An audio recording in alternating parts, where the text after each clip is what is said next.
Michael Hernandez, MLH Media Uncensored, episode 6, and I'm so excited to finally get back on the platform and get to speak to all of you. So sorry about last week and not being able to drop an episode. Really just it's kind of been a plethora of things. So at first, we were just having issues with our Wi-Fi over here at the home I was staying at, so was not able to. We were having some issues in terms of like I could not stream for whatever reason. Like I could not make a video on because I use Riverside as my service, could not use it.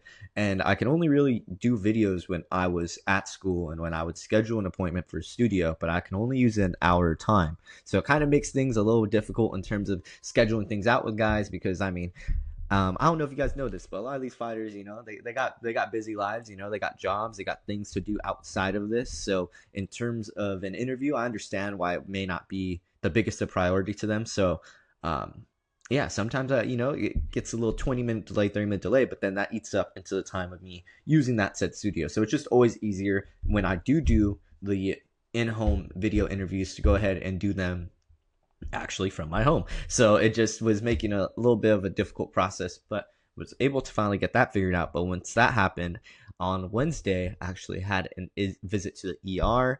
I had to get a staple in my head, which is an interesting experience, I would say. It's not the worst pain that I've ever felt.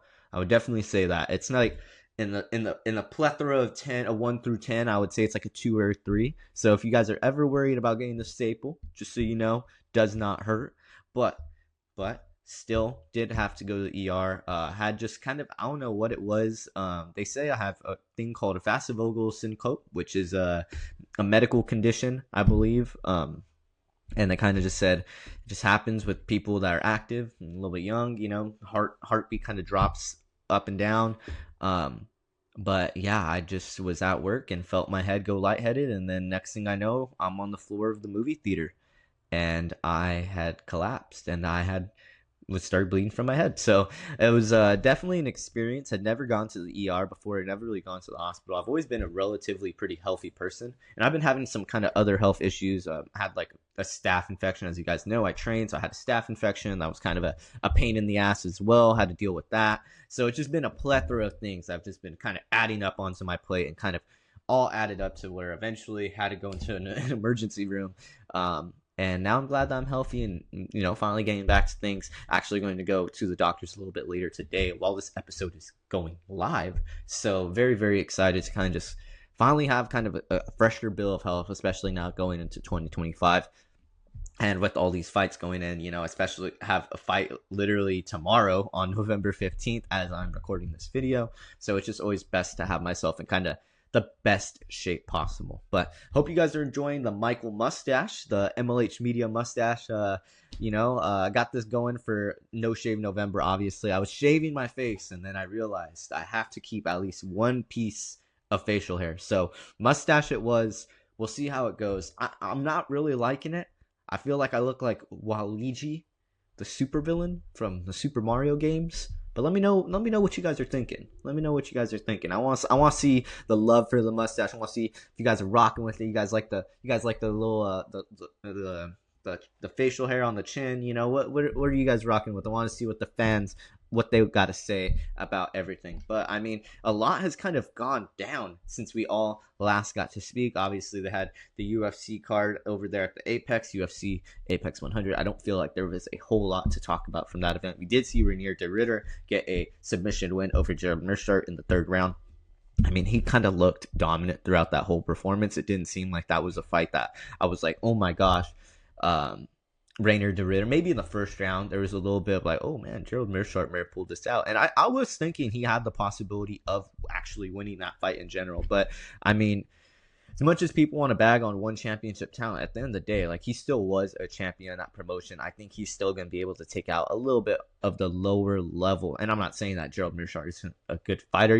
Obviously been in the UFC for quite some time. I believe he holds the record for most submission wins in the 185 division. But still, it's just at some point you have to look at a talent kind of pool. And I feel like Rainier de Ritter, it's kind of like a Dricus du Plessis. I feel like that's like a perfect comparison level in terms of Rainier de Ritter. It's like he may not do everything like perfect, but he does things just well enough to win fights. And that's sometimes all you really need.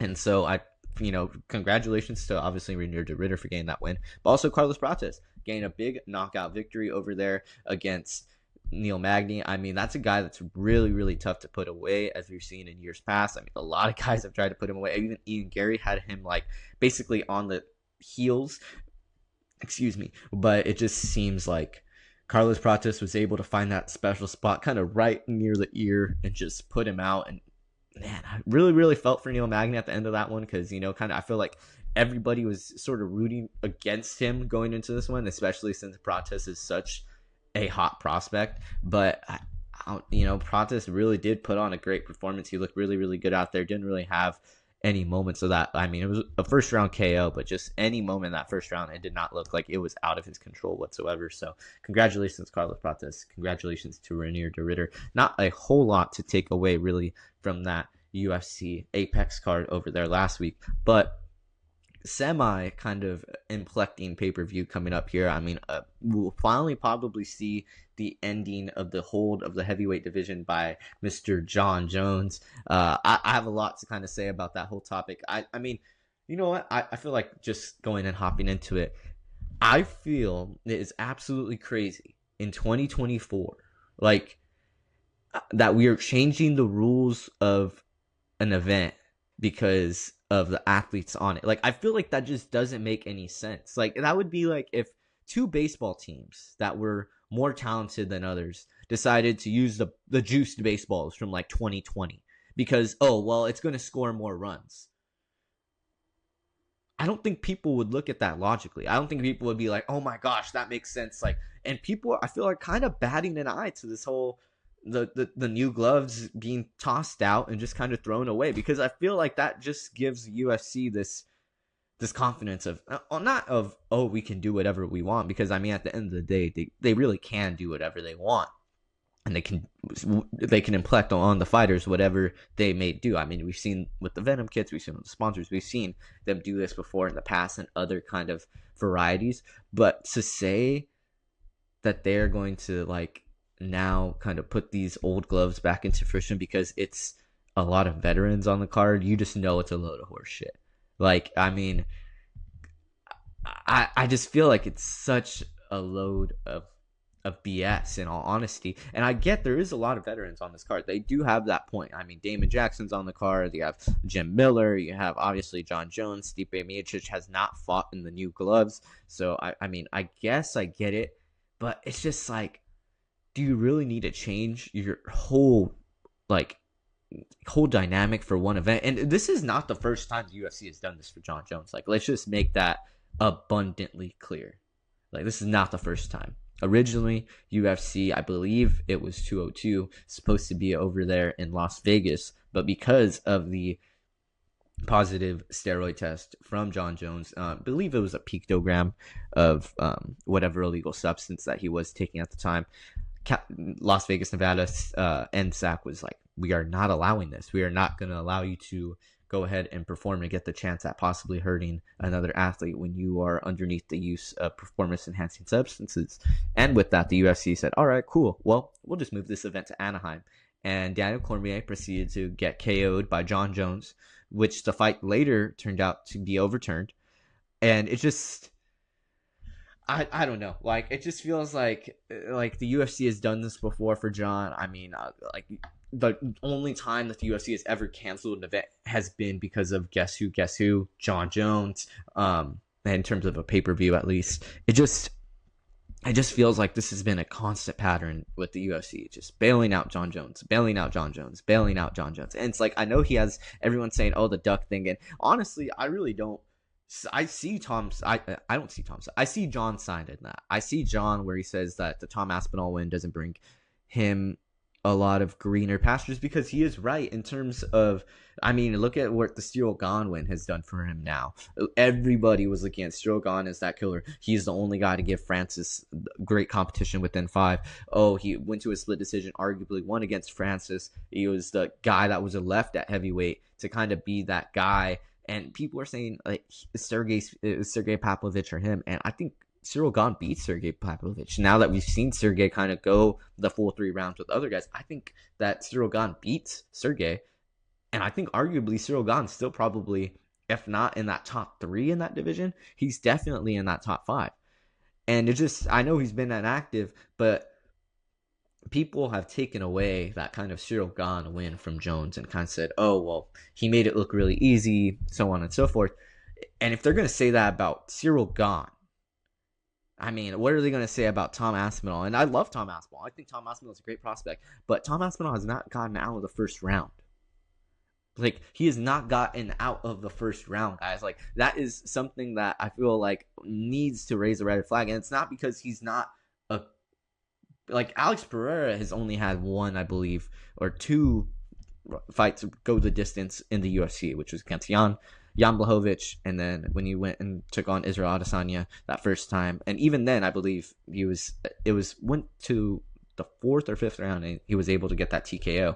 But it's just, it feels like the UFC and Jon Jones, it's just kind of like a cahoot thing of like, all right, how can we make this as comfortable for you as possible? And I don't feel like they have done that for every other athlete. That is kind of where my main concern lies. Because if you're going to do that for Jon Jones, I get it. He has done a lot for the company. He's brought a lot of eyes, but he's also done a lot of negative on the company. And I feel like that doesn't get looked at enough sometimes. And it just kind of sends a message to the rest of the guys, I feel, on the roster, the rest of the women on the roster, that doesn't matter how you act as a person, as long as you bring this company money, as long as you're feeding us, it's all good. We're all okay. And I think it just can kind of serve a little bit of a negative message. So, and then, I mean, are we not going to also talk about the fact that 12-6 elbows are now being allowed, which I'm very much happy about, but it just seems like, and I'm like, guys, let me reiterate this. I am not against the UFC. Like, I watch the UFC every Saturday for a reason, but the fact that 12-6 elbows are now being allowed, old gloves are now being allowed in this fight with Jon Jones, where he's possibly said this is his last fight. I mean, come on. Like, are people not going to look at this in a couple of years and kind of cite this against him with the whole GOAT argument? You know, saying like, look at all the fights that kind of have had some kind of questionable things happen around it. I don't know. I just think it's a point of discussion that I think we'll be kind of talking about in some years' time. But big card, obviously, this weekend over there in New York, Madison Square Garden. But also another big card happening over here in California. A1 Combat 25 going down over there at the Hard Rock in Wheatland, California. Really, really excited to be talking to the guys all afterwards, and really looking forward to seeing all your guys' love and support in the comments, and, you know, being able to see you guys over there in person, because there is actually a good amount of people that watch this program that go to those A1 Combat bouts. So I really appreciate your support, whether it be in person, whether it be on the YouTube comments, whether it be on the Instagram comments. Really want to say I appreciate you all. But let's just go into some kind of fights that I'm really looking forward to in terms of UFC 309 and A1 Combat 25. Let's go into it. Alrighty, y'all. So as we already spoke about it, Jon Jones, Stipe Miocic. I mean, I think you guys know who I'm going with this one. Obviously going to be going Jon Jones. Thinks he gets it done via submission. Charles Oliveira versus Michael Chandler 2. I mean, am I super excited for this fight? I would have to argue I'm not, in all honesty. I don't think that the UFC should have done this in terms of matchmaking. I think it's just kind of like, throw these two guys together. You know, you're going to get fireworks. And as a fan, happy to go and be watching this. But in terms of what could be future inflected, I don't think it really does much for Charles Oliveira to get a win over Michael Chandler, a guy that's been on the couch for 3 years. And I don't think Michael Chandler really would warrant a title shot if he were to get that win over Charles Oliveira. But then again, the UFC has its own plans. So maybe if Charles Oliveira does get finished, kind of does follow the script of that first fight of what Michael Chandler thinks he can do to the Bronx, then maybe we will be seeing Mr. Iron Michael Chandler, Islam Makhachev, come 2025 after he takes on Arman Tsarukyan, or who knows, maybe we'll be seeing Arman Tsarukyan and Michael Chandler. But on I go, I think I'm going to go with Charles Oliveira in that one. Bo Nickel, Paul Craig. I mean, I would... Like, this fight is just like, well, why was this made? I mean, like, look at the betting odds on this. You got like 1,000 for Bo Nickel, like a huge favorite. Man, I really just like, Paul Craig is one of those guys you never want to count out. I know he's had a little bit of a rough streak of things, lost Kyle Bravo, Brendan Allen, but he's just one of those guys you don't want to count out on the ground, especially. I mean, he's the only guy to be able to submit Jamal Hill, and I mean Jamal Hill's obviously had a title run now, so I really just like with this one. It's like I don't want to pick Bo Nickel just for the fact that I have a feeling Paul Craig may just pull this one out. So it's just like if you're a betting fan and you really like Bo, then I would say just throw the money on him, help season the parlay a little bit. Throw that salt and pepper in there. You always got to throw a couple of guys in the parlay that are a little bit of that high betting odds that okay, maybe they're going to go ahead and secure that, but would not doubt it. And I mean, if you're just having a little fun parlay, want to sprinkle Paul Craig in there by sub, I wouldn't hate you for it, because I mean, at the moment, 91% of people are on at least Tapology are thinking that Bo Nickel is going to like dominate Paul Craig. And I mean, I don't blame him, because I think that Bo Nickel, I think it's going to come down to the striking, because at the end of the day, I think Bo Nickel's wrestling and Paul Craig's jiu-jitsu in terms of ground game kind of equate each other. I don't think that they're going to try and figure each other out in that realm. I think it definitely will be figured out on the feet. Bo Nickel has not looked horrendous on the feet. He's looked all right. He's looked like a guy that's had about 6 professional fights. So I would say that I would take which is, it's crazy, but I mean, I would say still taking Bo Nickel in this one. Karine Silva, this is versus Vivian Rougeau. Vivi versus the Killer. I mean, I think a lot of people are going with Karine Silva on this one. She's looked really, really good in her last performances. I mean, got the win against Delipsky, got the win against Moros. It's kind of been a little bit of a not the best streak for Mrs. Vivi on Rougeau. She's obviously had that loss to the champ Grasso not too long ago, about 2 years ago now, but it just seems that she just really has had a tough time kind of figuring out where she's at in this kind of UFC race, and like where exactly, she's got the win over Maya, but Maya was kind of on her way out. I believe that may have been Maya's last fight in the UFC, actually. So I mean, I think this is kind of a fight for Karine Silva to build herself off of. So I think Silva, there you go by the odds. I mean, I think this is kind of gonna be, it's gonna be a classic women MMA's bout. You never really know. But I would say that this one goes the distance and Karine Silva gets it done. Mauricio Rufy versus James Lontop. I think a lot of people got Rufy in this one, and arguably, I don't doubt them. I mean, I don't doubt why they would pick him. James Lontop just has not looked good in the UFC so far. Had that loss to Chris Padilla, and then recently took a split decision loss to Vyacheslav Borishev, Slavaklas over there in the Apex. I mean, Rufy has looked really, really good. One shot is like the perfect nickname for this guy. He's an absolute killer on the feet. I really, really think that he's going to be able to get this one done. I mean, if you are looking for a parlay to go ahead and sprinkle on this one, and you're just curious, you're like, maybe some guys that, odds are a little, I would say Mauricio Rufy by KO or TKO in the first or second round. I think he gets this one done. And I think he finishes James Lontop over there inside of Madison Square Garden. Jonathan Martinez and Marcus McGee. This is kind of my I'm surprised that Jonathan Martinez is an underdog in this one. I know he's lost to Jose Aldo, but come on, Marcus McGee has not fought.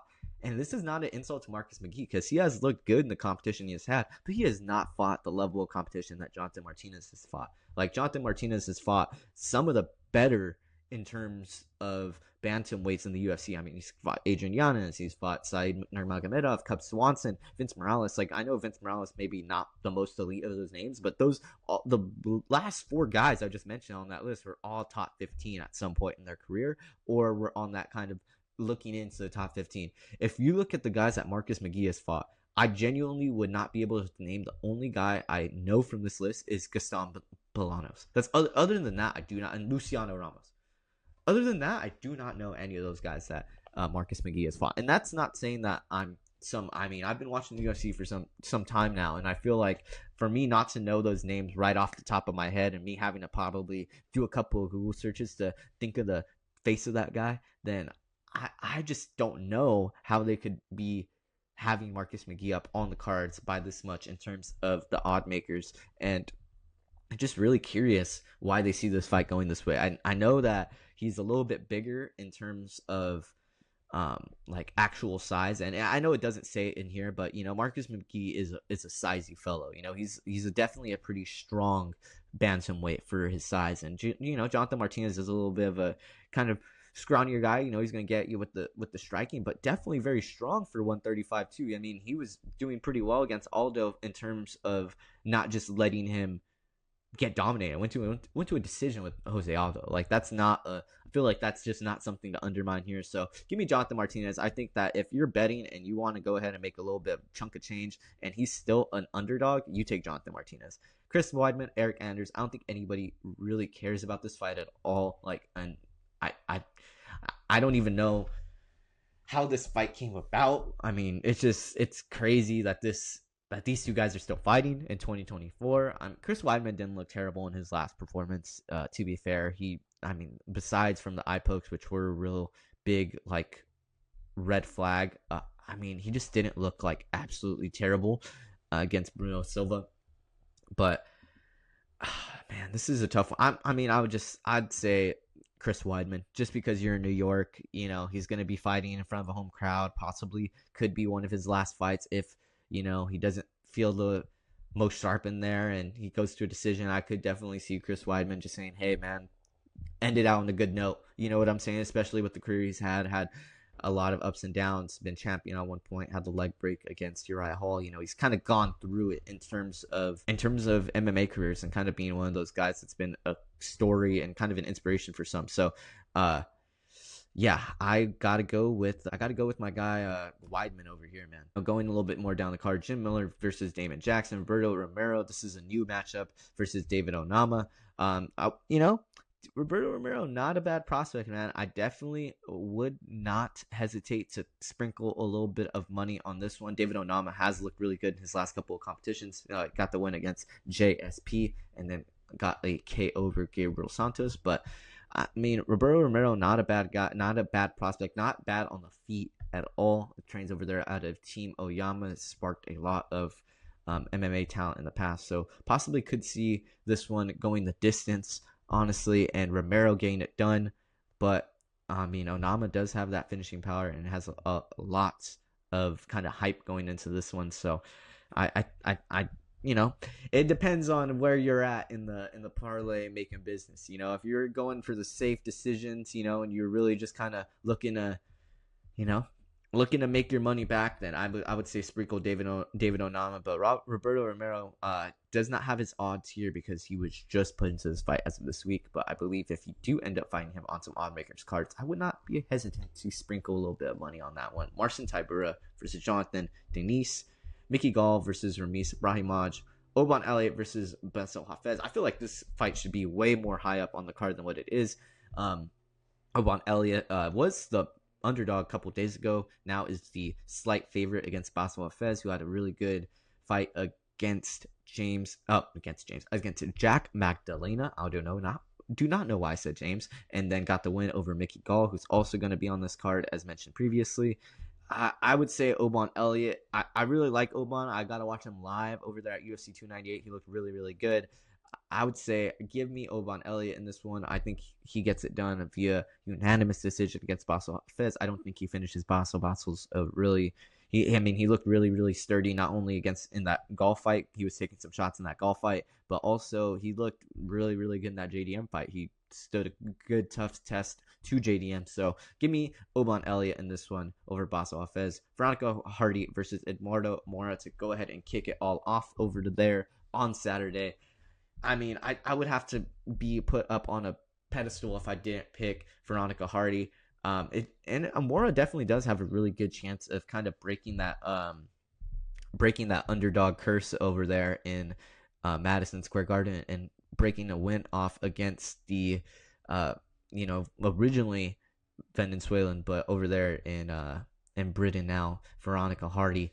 So man, I don't know. This one's kind of I know that Eduardo Mora has only the one loss on her record, but Veronica Hardy has looked really, really good in her competition in the UFC, and Mora has had a little bit of as I know she has her wins, but also has had her kind of drawback, especially in that last competition. So just kind of a pick 'em at this point. I would say I would go with Veronica Hardy, especially because it's like I was trying to see if it was a split or a unanimous decision. Like Denise Gomes fight, I do remember watching that one. It just wasn't anything to write home about. Veronica Hardy has looked like arguably a lot more improved. I'm gonna take Veronica Hardy in this one. It just seems every single time I also do pick against Veronica Hardy, and I think that her winning streak is gonna end. She just continues to add to it. So I'm gonna go ahead and hop on the Veronica Hardy train for this one. But wouldn't be surprised if Mora is able to go ahead and find the victory in that contest. But we go over to A1 Combat 25, man. Got a big card over there that I will be talking to all the fighters afterwards. Kevin Felipe versus Nick Maximov. Both these gentlemen very close to that UFC level. 10-7 for Kevin Felipe, but the majority of his wins have all came by KO and by finish. Jason Butcher, Aaron Tavares, Tony Charles by rear naked choke, but I mean, knocked him out basically with a spinning back fist before that. Nick Maximov, also very talented over there out of Chico, California, training with the Nate Diaz and Nick Diaz Academy over there. I know it says Nick Diaz, but he gets a lot of work in with the guys over there out of the NDA, Nate Diaz Academy in Lodi. This is going to be a real good fight, man. I really think this is going to be a highly contested one. Nick looked really good in his last contest over there at Fury. He's had a couple of bumps in the road in terms of his UFC career, but those have really been the only bumps in the road that we've seen out of Mr. Maximov. Only 2 losses in his MMA career have come at the UFC level. So going to be very interested to see how this one plays out over there on Friday night. Ignacio Torres versus Shane Torres. That is actually not the co-main event. Co-main event over there is going to be Hector Fajardo versus Cesar Hernandez Aruz. Very good friend of the program is Hector Fajardo. So very excited to get to see him hop back into the cage. And that one, Vakhtang Chiridze versus Oyaman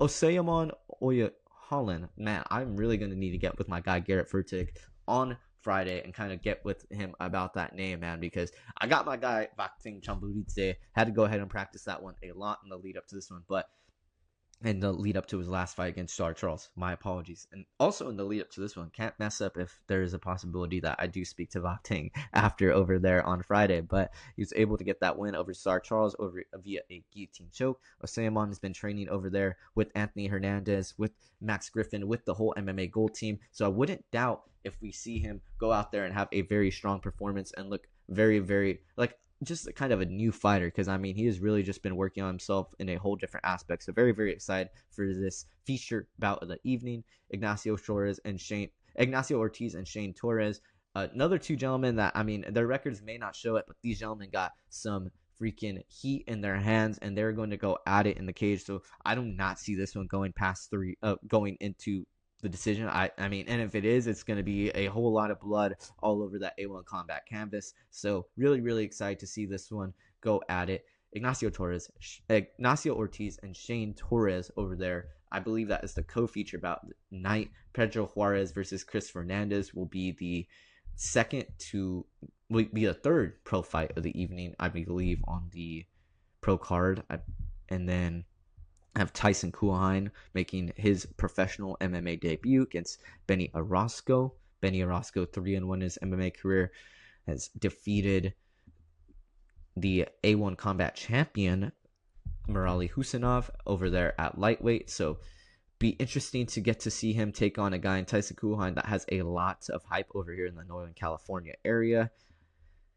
And this overall, I mean, this amateur card as well, you got freaking Majali Gay over there taking on Miles Robinson for the welterweight championship, and Ryan Fudunau and Ian Russell going at it for the light heavyweight belt for A1 Combat. That's amateur pool. You really got to give it to Aaron Rand. He's just done such a amazing job in terms of keeping it all together and just really building some great fights over there. You got Scrap Pack versus you got San Francisco versus Los Angeles area, and Majali Gay, kind of a kickboxing star over there in the Southern California area. Ryan Fudunau versus Ian Russell. Ian Russell originally from Fresno, California, going over there to American Kickboxing Academy, a very former known connection for all the MMA OGs out there in the world, knowing of the original, not the original, obviously the original AK over there in San Jose, but the original kind of dethroned location was an American Kickboxing Academy way back when over there in Fresno, California. So very, very interesting to see Ian Russell now making that move over there to San Jose and training with those guys. But Ryan Frutinaro in front of him, man, one of the best light heavyweights that we have seen in the state of California, probably the number 1-2 prospect behind Mr. Shaler Ladd when they were both in their time in the light heavyweight. If not him, it was a race between him, Kyle Clark, Ryan Frutinaro. So really, really excited to see this light heavyweight contest go at it. Two of the top light heavyweights in the state of California, number 8 and number 3, according to Tapology. So you know that these guys are going to be going at it. Really, really excited for this whole entire card. Really, really excited to get to see these guys go at it. I mean, Ethan Richardson as well, looking to possibly climb to 3-0, only 18 years of age in his MMA career, taking on another big prospect over there. And this time out of American Kickboxing Academy. Last time fought a guy over there out of Black House MMA, a gym that has seen multiple guys go to that UFC level and go to really high levels of their pro scene. So big win for the Ethalizer. Obviously getting to train with a lot of guys over there out of Team Alpha Male. So very, very big card coming up over there. And then can't forget about my guy Joshua Rinker, man. Got a crazy vertical. Make sure if you guys are into the dunking scene, man, go ahead and check out Joshua Rinker, man. He's got some crazy things on his Instagram profile. Man has got a vertical like no other. Excited to see some of these matchups go underway. Another one, these matchups I'm excited to see. Talon Barzaltve versus Jacob Maritza. Jacob Maritza had a very, stand him up, bang a matchup against Farzad Ahmadi last time out. And then Talon Barzaltve making his A1 Combat debut has had a lot of hype around him. So very, very excited to see it all go down over there. But we will go ahead and crack it down into the interview section of our show today. I really, really appreciate you all hearing me talk a little bit about not only UFC 309 and kind of my whole my thing with the whole card, but also letting me speak a little bit of my mind in terms of the A1 Combat 25 card that is coming up here on Friday, November 15th. But without further ado, let's go ahead and drop you into the first interview here today. We're going to go back to back. So it's going to be back-to-back interviews today. First off with my guy, Blake, the Nature Boy Perry over there out of Fairfield, California. Go ahead and take it away from me, Blake.